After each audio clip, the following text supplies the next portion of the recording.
Hello friends, അസ്സലാമലൈക്കും. ഇന്ന് നമ്മുടെ കാലത്തെ ബ്രേക്ക്ഫാസ്റ്റ് എന്താണെന്ന് നോക്കാം.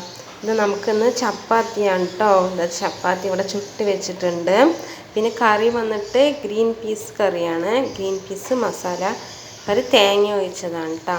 അപ്പോൾ തന്നെ ചുട്ട് വെച്ച് കറി ഇറക്കിയിട്ടേ ഉള്ള കണ്ട നല്ല പുക വരുന്നുണ്ട്.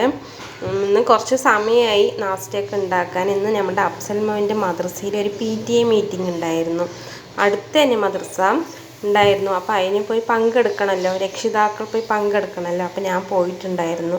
അപ്പോൾ പോയിട്ട് വരാനും സമയമായിട്ടോ. PTA മീറ്റിങ്ങിൽ ഇപ്പം മാക്സിമം വീട്ടിൽ മീറ്റിംഗ് വെച്ച് നമ്മൾ പെണ്ണുങ്ങളല്ലേ ഏകദേശം പോയി പങ്കെടുക്കുള്ളൂ. അപ്പോൾ ഞാൻ ഇക്കാനോട് ചോദിച്ചു, ഇക്ക ഈ PTA മീറ്റിങ്ങിൽ നിങ്ങൾക്കൊന്ന് ഇത്തിരി പങ്കെടുത്ത എന്താണ് ചോദിച്ചപ്പോൾ ഇക്ക പറഞ്ഞു, ശരി കുഴപ്പമില്ല, ഞാൻ PTA മീറ്റിങ്ങിലും എല്ലാ സ്കൂളിലും എല്ലാം ഞാൻ പോയി പങ്കെടുക്കാം.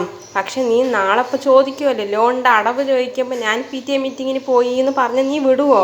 അപ്പം നിൻ്റെ എന്താ പറയുക, നിൻ്റെ സ്വഭാവം മാറിക്കളയില്ലേ എന്നായി. അപ്പം ഞാൻ ഒന്നും മിണ്ടിയില്ല. ശരി വിട്ടു. നമുക്കിനിയിപ്പോൾ PTA മീറ്റിംഗ് നമുക്ക് വീട്ടിൽ തുടങ്ങാം.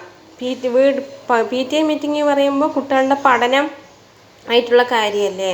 അപ്പോൾ വീട്ടിലാകുമ്പോൾ husband and wife PTA meeting കൊണ്ട് നമുക്ക് തുടങ്ങാൻ പറഞ്ഞു. അപ്പം ഇക്ക ഒരേ ചിരി. ശരി കേട്ടോ, എന്നാൽ അസ്സലാമു അലൈക്കും.